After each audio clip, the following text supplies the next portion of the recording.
أقيموا الصفوف وتراصوا. الله أكبر. الله أكبر.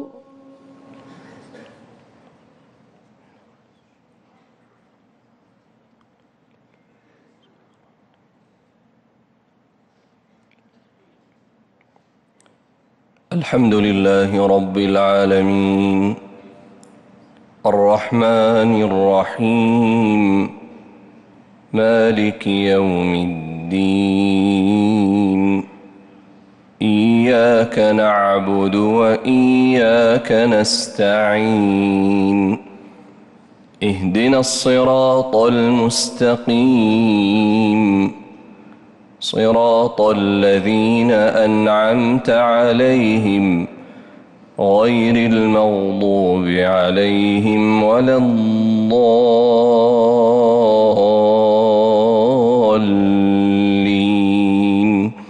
آمين.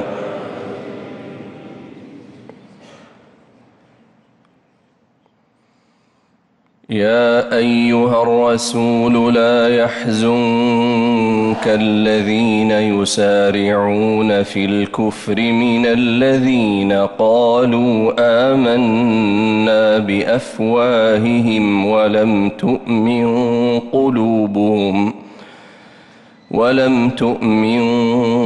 قلوبهم ومن الذين هادوا سماعون للكذب سماعون لقوم آخرين لم يأتوك يحرفون الكلم من بعد مواضعه يقولون إن أوتيتم هذا فخذوه وإن لم تؤتوه فاحذروا ومن يرد الله فتنته فلن تملك له من الله شيئا. أولئك الذين لم يرد الله أن يطهر قلوبهم لهم في الدنيا خزي ولهم في الآخرة عذاب عظيم. سماعون للكذب أكالون للسحت فإن جاءوك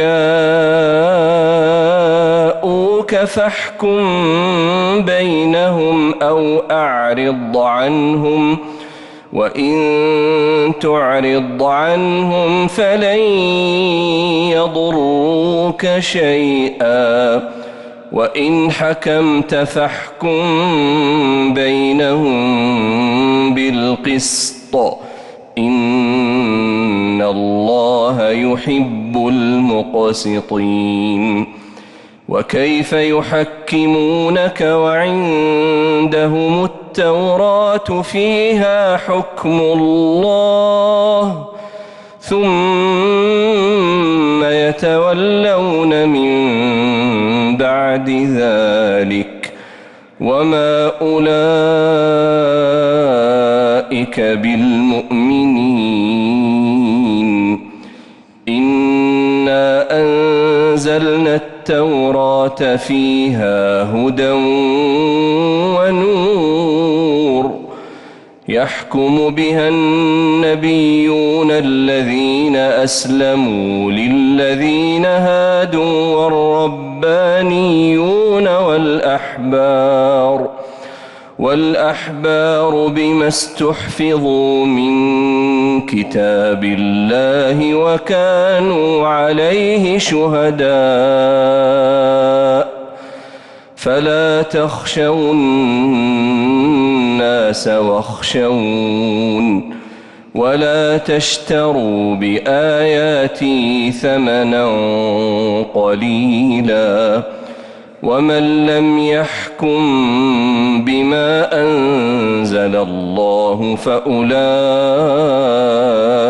هم الكافرون.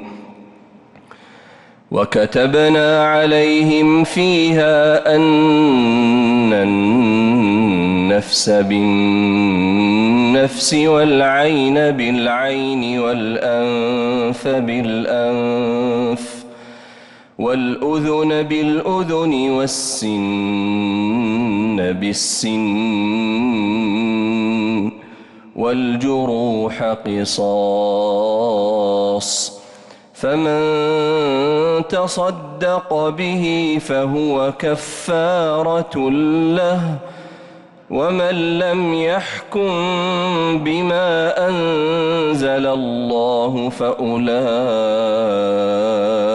هم الظالمون.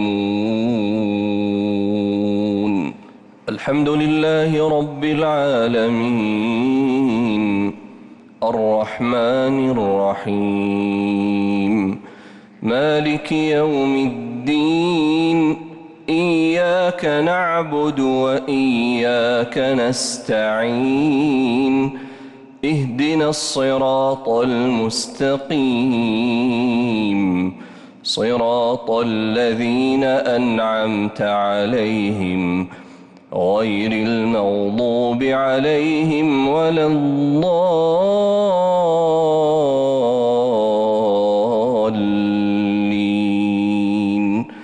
آمين. وقفينا على آثارهم بعيسى ابن مريم مصدقا لما بين يديه من التوراة، وآتيناه الإنجيل فيه هدى ونور ومصدقا لما بين يديه من التوراة وهدى وموعظة للمتقين. وليحكم أهل الإنجيل بما أنزل الله فيه، ومن لم يحكم بما أنزل الله فأولئك هم الفاسقون. وأنزلنا إليك الكتاب بالحق مصدقا لما بين يديه من الكتاب ومهيمنا عليه، فاحكم بينهم بما أنزل الله، ولا تتبع أهواءهم عما جاءك من الحق، لكل جعلنا منكم شرعة ومنهاجا، ولو شاء الله لجعلكم أمة واحدة ولكن ليبلوكم فيما آتاكم، فاستبقوا الخيرات، إلى الله مرجعكم جميعا فينبئكم بما كنتم فيه تختلفون. وأن احكم بينهم بما أنزل الله، ولا تتبع أهواءهم، واحذرهم أن يفتنوك عن بعض ما أنزل الله إليك، فإن تولوا فاعلم أنما يريد الله أن يصيبهم ببعض ذنوبهم، وإن كثيرا من الناس لفاسقون. أفحكم الجاهلية يبغون ومن أحسن من الله حكما لقوم يوقنون